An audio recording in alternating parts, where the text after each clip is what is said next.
Everyone, at first, congratulations to everybody who has cleared the prelims of JPSC 2024. You have first cleared the Iron Gate, the really difficult examination you have cleared. आप लोग सब लोग जो बहुत कठिन जो एक हमारा एक कठिन गेट था उसको आप लोग क्रॉस कर चुके हैं। अब जो नेक्स्ट जो गेट है आपका मेंस जो 2 महीने के दरमियान में होने वाला है वो बहुत ही इजी है। और अभी तक मैं आई थिंक बहुत सारे कॉल अटेंड कर चुकी हूँ। तो मुझे लगा कि मैं एक वीडियो के माध्यम से आप सबों को थोड़ा हेल्प कर पाऊँ। जब मैं खुद तैयारी कर रही थी तो मेरे पास ऐसी कोई गाइडेंस नहीं थी, मैं घर में बैठी रहती थी और बहुत फोमो होता था, फियर ऑफ मिसिंग आउट की पता नहीं लोग क्या पढ़ रहे हैं रांची में। तो मेरे लिए एक सामाजिक एक दायित्व है, एक सोशल रिस्पॉन्सिबिलिटी है कि मैं इस वीडियो के थ्रू आप लोग सबको बता पाऊँ कि मेंस के लिए नेक्स्ट 2 महीने आपको क्या करना है। आप लोग को कोई भी क्वेश्चन होगा आप लोग प्लीज़ इस कमेंट बॉक्स में डालिएगा और उस कमेंट बॉक्स को पढ़ के मुझे पता चलेगा कि नेक्स्ट वीडियो में किस टॉपिक पे आप लोग के लिए बनाऊँ। तो सब मैं आप लोग को ये बताना चाहती हूँ कि आप लोगों ने एक बहुत बड़ी जो काइंड ऑफ एक माइलस्टोन है उसको क्रॉस कर लिए हैं। तो आपके पास कंटेंट बहुत है, आपके पास कंटेंट बहुत है। जेपीएससी कंटेंट का परीक्षा नहीं ले रहा है कि आपके पास कितना कंटेंट है। जेपीएससी किसका परीक्षा ले रहा है? जेपीएससी मेंस में केवल ये जानना चाहता है कि आप चीज़ों को ऑर्गेनाइज किस रूप में करते हैं। आप ऐसा तो नहीं कि एक ही चीज़ को घुमा फिरा के 5वें पेज में भी लिखें और 6ठे पेज में भी लिखें और पहले पेज में भी लिखें। आप बहुत अच्छी तरीके से आपको ऑर्गेनाइजेशन आना चाहिए। तो अभी जो 2 महीने आपके पास बचे हुए हैं उसमें आप ऑर्गेनाइजेशन पे ध्यान दीजिए कि कैसे मैं अपने जो भी सिलेबस एंट्री है उसको ऑर्गेनाइजेशन कैसे करूँगा या करूँगी।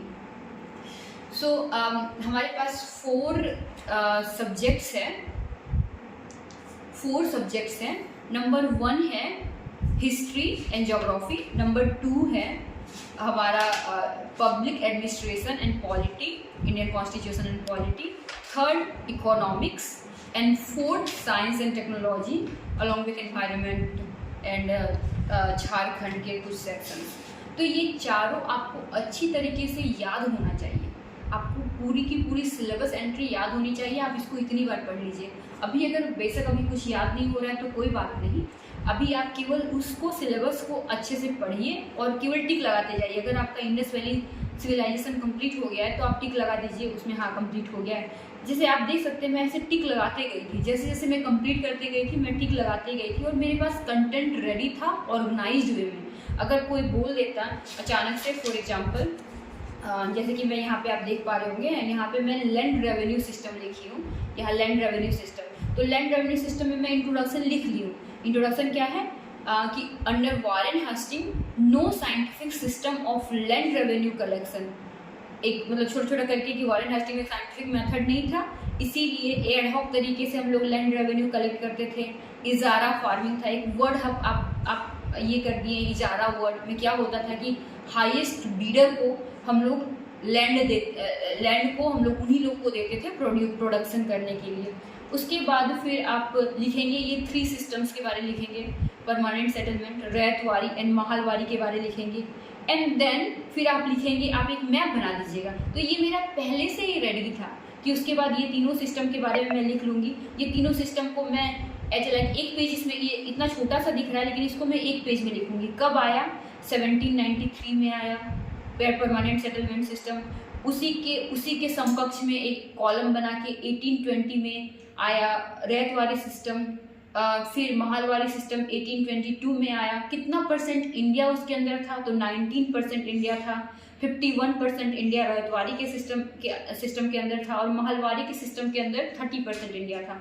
ये दूसरे आपके रो में होगा। तीसरे रो में कौन लाया इसको? कॉर्नवालिस लाया, Thomas Munro and Alexander Reid लाया रैयतवारी सिस्टम को। महालवारी सिस्टम को Holt Mackenzie and M Bird लाए।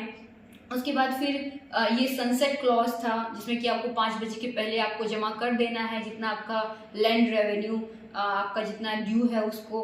फिर इधर आपका पट्टा आपको दिया जा रहा है रैतवाड़ी सिस्टम में, और महालवाड़ी सिस्टम में एक मैप बना दी हूँ कि बहुत सारे हाउसेस को एक महाल बना दिए, और महाल का एक रिप्रेजेंटेटिव जाता था और लैंड रेवेन्यू जमा करके ब्रिटिश लोग को आता था।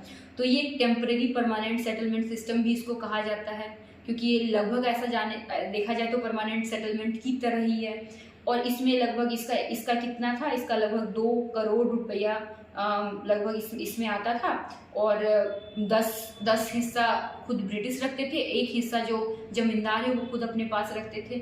तो इस एक ड्राइंग में आप अगर देखेंगे मेरी कॉपी, तो मैं कहीं पर भी बहुत ज़्यादा कंटेंट नहीं लिखी हूँ, बहुत ज़्यादा पैराग्राफ वाइज नहीं लिखी हूँ। हर जगह मेरी बहुत मैप्स हैं, बहुत ज़्यादा डायग्राम्स हैं। तो फॉर एग्जांपल ये क्या है, ये मेरा एक टेबल के कंटेंट में है, राइट, कि तीनों है परमानेंट सेटलमेंट रैतवाड़ी, एक ट्री डायग्राम की तरह है, और उसको हम तीनों को बस एग्जामिनर को ये बता दिए कि तीनों में मेरे को अंतर पता है, और तीनों में अंतर बहुत अच्छे से पता है और फैक्ट्स के अनुसार पता है। मैं ये भी बता रही हूँ कि 2 करोड़ रुपया उस परमानेंट सेटलमेंट के थ्रू ब्रिटिश लोग को मिल रहा है, 19% एरिया है। अब इसके बाद 19% एरिया है, तो इसके बाद मैं एक इंडिया का क्विक मैप बना दी, और उस क्विक मैप में मैं दिखा दी कि महलवाड़ी के अंदर कौन कौन सा रीजन है, रैतवाड़ी के अंदर कौन कौन सा रीजन है, और परमानेंट सेटलमेंट के अंदर कौन कौन सा रीजन है। और रैतवाड़ी के अंदर लिख भी दी कि part of Assam, Berar, Madras, Bombay and Sindh ryotwari के अंदर। परमानेंट के अंदर Bengal, UP up to Banaras, division of UP and Bihar and Orissa. And mahalwari rest of British India which is western UP, central India and Punjab. And ये इसका इफेक्ट क्या हुआ, अब इसका एक तो ये पूरा मतलब कि आप पूरा लैंड रेवेन्यू सिस्टम समझ गए। उसके बाद आपका इफेक्ट्स है कि अपसेंटी लैंड लॉर्डिज्म डेवलप हो गया, आप लोगों को पता ही होगा इसके बारे में। डेट ट्रैप हो गया कि वो लोग लेते थे पैसा कर्जे में और कभी चुका नहीं पाते थे, खासकर रैतवाड़ी में जहाँ 50% तक लैंड रेवेन्यू था।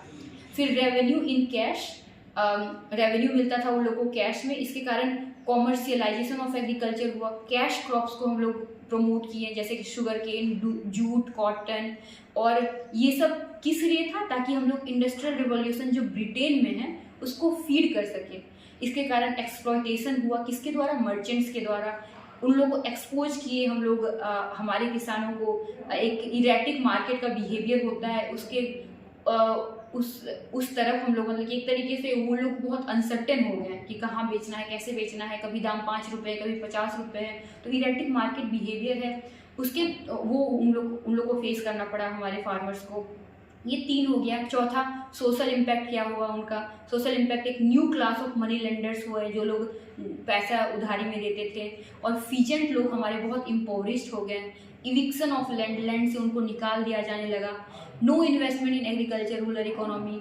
फिर कॉस्ट ऑफ एडमिनिस्ट्रेशन, मतलब ये आपको ये सारा कंटेंट आपको पहले से होना चाहिए। इसका इम्पैक्ट क्या हुआ, दक्कन रायट, जो दक्कन में जो रायट हुआ था 1875 में, वो आपका हो गया। कंक्लूजन एक बहुत अच्छे तरीके से आपको कंक्लूड करना है कि land revenue a major instrument of drain of wealth, जिसमें कि गंगा से स्पॉन्ज की तरह काम किया, कि गंगा से सारे पानी को निचोड़ के हम लोग थेम्स के बैंक में डाल रहे हैं, और इसके कारण हमारा जो रूरल इकोनॉमी है वो अपसाइड डाउन हो गया।